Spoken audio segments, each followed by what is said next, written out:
Be'ezrat Hashem, we're back at Yeshivat Shalom Bayit. Today is the 22nd of Mar Cheshvan, where Be'ezrat Hashem you send your husband to learn in yeshiva, and you have a lot of Shalom Bayit. Be'ezrat Hashem, we're starting in Siman Kafeh today, in Chot Tefillin. Till the other day, Baruch Hashem, we discussed everything about the tzitzit and Hashkamat HaBoker. So now we're going to the Hilchot Tefillin. Now, we should know, as we just learned about, not just tzitzit, how to work tzitzit, we actually went through how to make kosher tzitzit, what material you're allowed to use, what not. Same thing over here with tefillin. We're going to be learning B'ezrat Hashem for the next few days what is the tefillin, how to make, how they make tefillin, what makes it kosher, what makes it not kosher. So B'ezrat Hashem, stay tuned and you'll enjoy it. Let's see. There's I don't know. It's already how many simanim? Huh? I'm holding right now already by Mem Gimel, still tefillin. So B'ezrat Hashem, yeah. So Mem the tefillin ends followed by Mem Hey. So we're gonna have about 20 simanim now on Hilchot Tefillin. And B'ezrat Hashem, the learning of Hilchot Tefillin, some people say, Rabbi, I will never make a tefillin, right? But it's a mitzvah, right? You get involved in doing a hechsher mitzvah, or you're doing actual that people could perform the mitzvah with the item. By learning about it, that's right, by just learning about it, Rabbi Yitzchak, B'ezrat Hashem, it's like we have fulfilled, and we have we fulfilled, like right now, we learned about Korbanot, right? So it's like today, we, B'ezrat Hashem, if it was Pesach, we would get rewarded for bringing the Emorim on its time, on a proper time, because we're learning about it. Let's go. Kavhei dinei tefillah tefillin b'pratut ubo yud gimel seifim.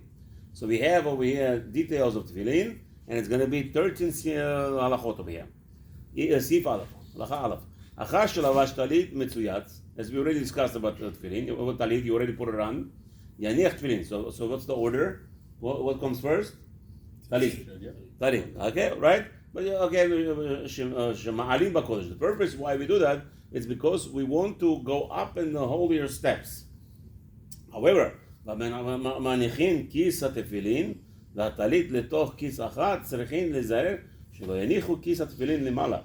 when you have a bag, very important to know that when you have a bag that holds both tefillin and talit, you have to make sure that you don't put the tefillin on top of the talit. Okay? נניח התפילין למעלה כדי שלא side by side, even side by side, be careful with it, שלא יפגע בהם תחילה, that you shouldn't touch the tefillin first, however you do it, right? So Baruch Hashem, the Chaynu Ashkenazim, in yeshivas they teach us that in your bag given, you should, if you're righty, you put in the talit on your right side of the bag, right? So when you pull out, you're gonna pull it out easier. The talit first, or even more, you have let's say the bag, which way it closes, the zipper, right? So from whichever place you open the zipper, that's when you pull out the talit first. Makes it, huh? Yeah, okay, whatever it is, you have to be very, very meticulous of how you put things away, so then it's going to be easier for you to take it out. So now, the truth of the matter is, a person took out the tefillin first. Here's the Maran right away. You took out the tefillin, you must put on the tefillin first. Yeah, you hear what he said? Why? That you should not be mivatel, you should not put it aside. You don't, like if you take the tefillin first, you have to put on the tefillin first. And you want to put on talit first, it's like you're saying the tefillin is secondary to talit. And therefore, you don't do that. Once you touch the tefillin, you took it out, you put it on first. We'll see. Okay. Haga, mihu, im tefillin mezumanin biyado, ve'en lo tzitzit. En tzarech lehamtin ala tzitzit. However, if you say you have tefillin first, right, something happened to your talit, or you put it in the laundry, you wait dry cleaning, and you're waiting for the guy to deliver the dry cleaning before Shacharit starts. Shacharit started already, and now you are stuck with just the tefillin. Ela maniach tefillin, you put on the tefillin, and then כשמביאים talit בטפו, and now they bring you the talit fresh from the dry cleaning. Now you put it on, even though you already have tefillin on. Do not delay. Okay, מי שהוא מצווה ב', מי שהוא הלכה ב', let's say. סעיף ב' מי שהוא זהיר בטלית קטן ילבשנו ויניח תפילין בביתו. You hear? The halacha says like this. So if you already talit katan, right? You're wearing it. ויניח תפילין בביתו וילך לבוש בציצית ומוכתר בתפילין לבית הכנסת. ושם יתעטף בטלית גדול. Yeah? So you have, some people do the opposite. They put in talit gadol also at home and then put on tefillin. So Maran was, what the opinion is that you don't put on the talit gadol outside, right? You put on the tefillin first, then you go to the shul and then you put on the talit gadol.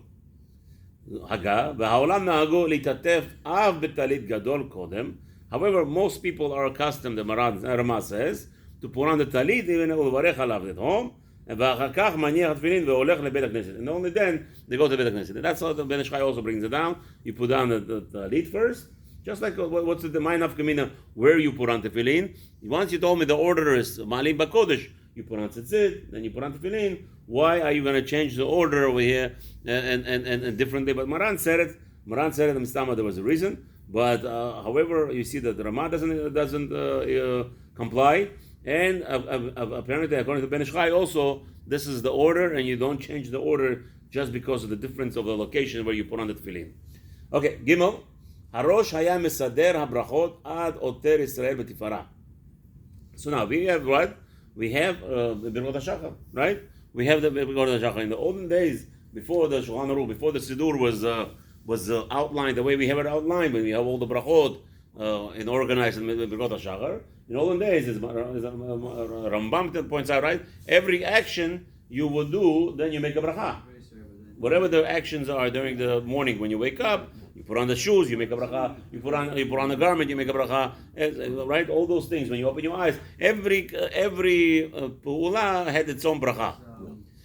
So the Rosh, Maran says, Rosh was the father of Tur, and he is one of the pillars of the Shulchan Aruch ruling, right? We have Rambam, Riv, and Rosh, right? So between those three, he would choose what the halacha would be the appropriate way to follow. So Maran is going to bring you over here. The Rosh, he was the other way around. Brachot. So in the morning, when he organized the brachot after each peula, when he comes to Oter Yisrael Tifara, v'az haya maniach tefillin. Yeah, when he says Oter Yisrael, why? Right? Why? Because the tefillin is a crown on your head. So there, so Oter Yisrael Tifara. Ken. So no, so Oter Yisrael Tifara, when he made the bracha, Oter Yisrael Tifara, and then he would put on the tefillin. Umevarech Oter Yisrael Tifara, and then he would make a bracha. Dalet. Tzarich shiyu tefillin alav b'shat kriyat shema tefillah. Very important law, right? The Gemara says that if you don't fulfill this mitzvah halacha dalet, that you must have tefillin on before you fulfill the mitzvah of kriyat shema, which is also deoraita, right? So you have two deoraita, tefillin deoraita and kriyat shema deoraita. So which one comes first? You must put on tefillin first, and then you say kriyat shema, and everybody knows why, right? Why? Not to be a false witness. It can be a false witness, and it's called false testimony, because it's like you're saying that I'm going to say kriyat shema without tefillin, and then tefillin it's talking about what? Sorry, in the kriyat shema it's talking about tefillin. So it's appropriately to be done in that order. Put on tefillin and then say kriyat shema. Halacha hey, Siman Asif hey, behanachat shetzivano yechaven behanachat.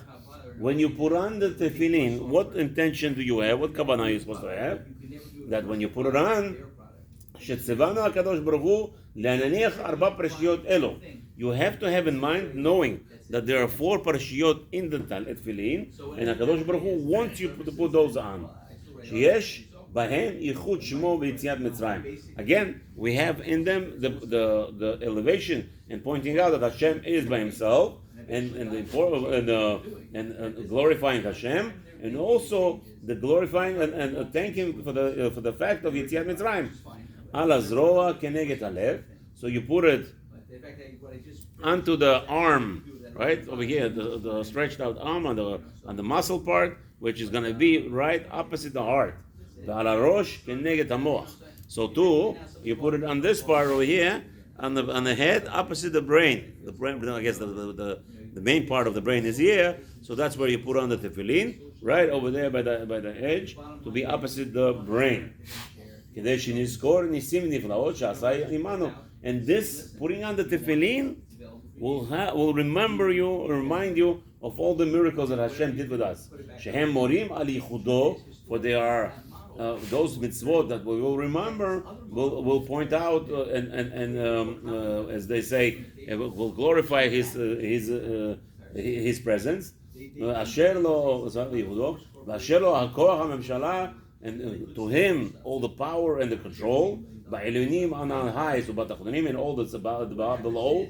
La'asot b'hem kirtzono. For Hashem does everything in this world as He wishes. With everything, with all of us.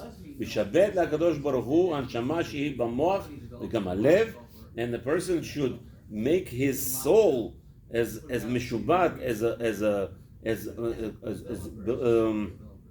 relying only on Hashem and needs only Hashem, which is where the soul is located in our brain and in our heart. Because we know the main part of our desires is in the heart, and the thoughts are in the brain. And with this, a person, if he puts on tefillin properly that day, if you see, so maybe we could see from here that if a person has an inclination to do something bad that day, he has to know maybe he didn't fulfill the mitzvah of tefillin properly. Again, what's the purpose of tefillin? It's supposed to arouse in you that you're nothing, that you cannot exist without Hashem, and you want to seclude your ta'ava, your desires. So obviously, if during the day you have the desires, inappropriate thoughts, inappropriate desires, that means next day you have to work on something that maybe we didn't have proper machshava, proper thought when you put on tefillin. Because it's not, Torah is not just information book. Torah is your life.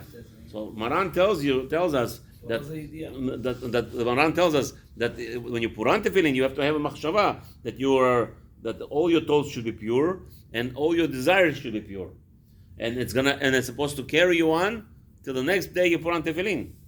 And if chas v'shalom you had some inclinations that are opposite this halacha, but we're not talking about musar. We're talking about Shulchan Aruch over here. It's not what he's giving us musar in the halachas, which is very rare. So it means it's important to us that we have to have this kavanah, and I'm just telling you on the side that this is the test. This is how you could check yourself if your putting tefillin has any effect on you.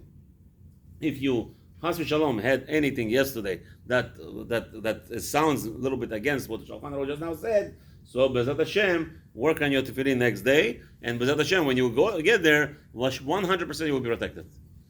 You will be 100% protected without any doubt, B'ezrat Hashem. Okay? So what do you put on? Put the hand first. Right? Also, again, ma'alim b'kodesh. Right? What is more important? Which the most important part of the body? Right? You ask the snipers where they aim the most.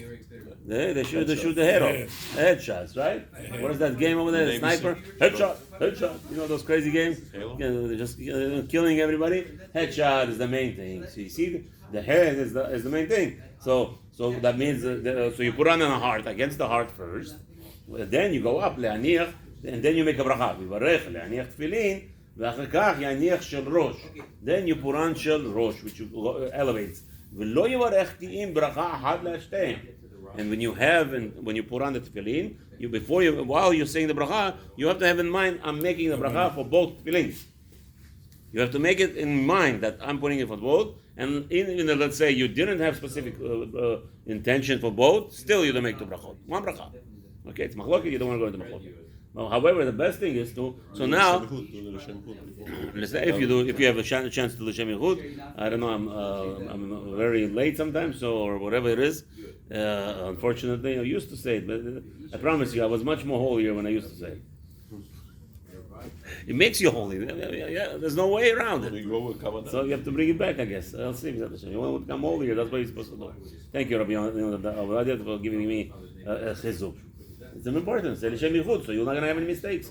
That you make it bracha for both Shalyat and Shel Rosh. By me, it's special. You put on Rashi and Rabbeinu Tam together. It has it right there. It has it right there. Parentheses. Whoever puts Rabbeinu Tam. No, we're talking about bracha achad, but you have the kavanah for both. Very important. Haga. Your mother-in-law, your stepmother. Right. Oh, that's it. No bracha for Rabbeinu Tam. No bracha. Only Rashi. For both together. V'yesh omrim, some say the following: levarech al shel rosh.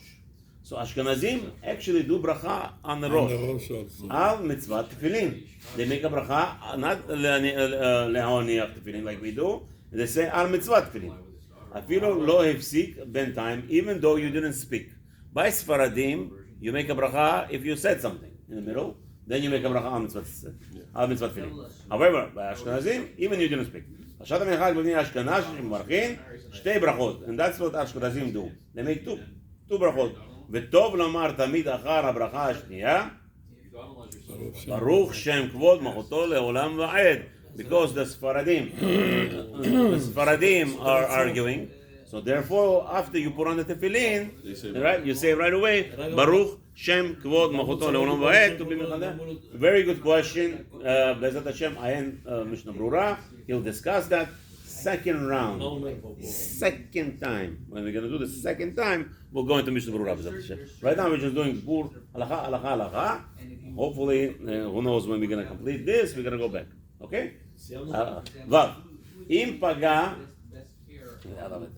Boshel Rosh Tichila. Oh, what happened was, you didn't, we said already, you must organize your bag in such a manner that when you open up the zipper or whatever it is, however you're accustomed to put in your hand, you will always pull out the first thing that's supposed to be put on first. We said about talit. Now we already have the same thing about tefillin.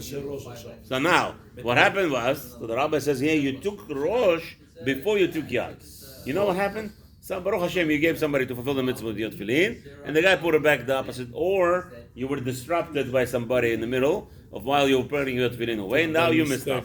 Now you put the rosh on the wrong side of the tefillin bag. Now you pulled out the rosh. צריך להעביר על אותה מצווה ויניח של יד תחילה ואחר כך של ראש. You know what Maran says? No, you must put on what's his name? Rosh Yad first and then Rosh. Huh? So he told you, take the Yad first. I understand what you said, but that's what Shulchan Aruch says. Shulchan Aruch says, if you took out, if the rabbi says like this, Paga b'shel rosh. One more time, read inside, you're not going to have problems. וצריך להעביר על אותה מצווה, ויניח של יד תחילה, ואחר כך של ראש. Okay, now, יברך, הלכה זין. יברך, which bracha do you make? Which bracha? Now, it's very simple. It's very simple understanding, right?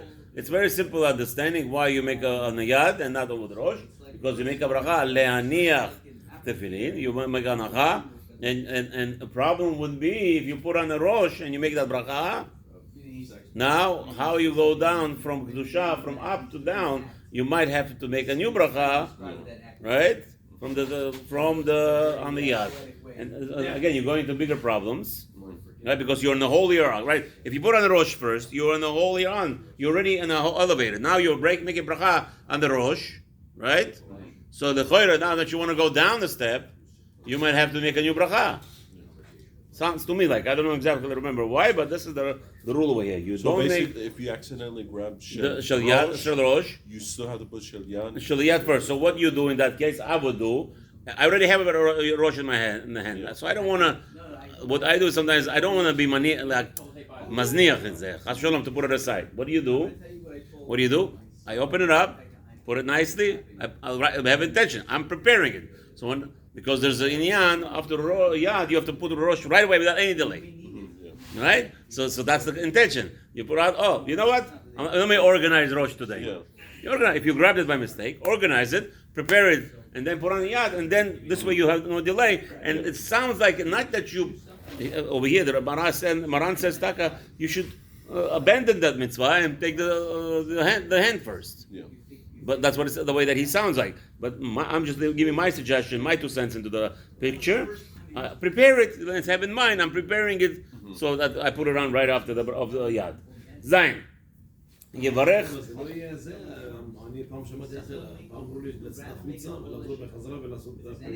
Okay, that could be also the suggestion. Here what Markel says, that the man should, if he did that by mistake, go out of the building, come back. Okay, I could hear that also. No problem. Zayin. יברך להניח בקמץ. מחשב את היד כאילו יותר מראש, ככה שראש. Right, we spoke about that. That's what he says. But Maran had no problem. Maran had no problem. Now the later rabbis have the problem with that. How do you ma'avir al mitzvah? Because Maran even says the word ma'avir al mitzvah. Ma'avir, no problem. Push it away. Push away shel rosh and put on tefillin yad first. Okay. So all of us are wise guys. We think we're smarter than Maran. So we all come up with ideas. Go outside, or like I said, let's make it. I'm preparing shel yad shel rosh for the right away after yad. It's all wise ideas and very nice. And Hakadosh Baruch Hu loves all those ideas. But Maran did not concern himself with that. Anyway, Zayin. יברך להניח בקמץ תחת ההא ולא בפתח ובדגש. So now what's kamatz and what's the patach? What's the difference? So now many people they think I'm making a joke in the middle, right? Lehaniach tefillin. You have to be lehaniach. You have to do adgasha. Lehaniach tefillin. We speak Bukhari and we say lehaniach, leha. So anyway, so that there's a difference between kamatz and patach. The halacha there is, and Rav Ovadia Yosef says that the kamatz of Bukharin is the best. It's not o and it's not it's a. Leha, and that's what I do. When it comes to this mitzvah, no, the משהו אחר. Okay, anyway, he asked, he's married to Tamania, he's going to tell you. Anyway, what the in-laws are doing. Okay, anyway. No, by him it's all. By them, all the komats, they say komats. They don't say kamats, they don't say kamats, they say komats, like cholam. Lehoniach. Yeah, they say lehoniach. By Bukharin, we say lehoniach. Together. תימנים גם אומרים. זה או? להו. להוניח. Leha. No, that's Ashkenazi.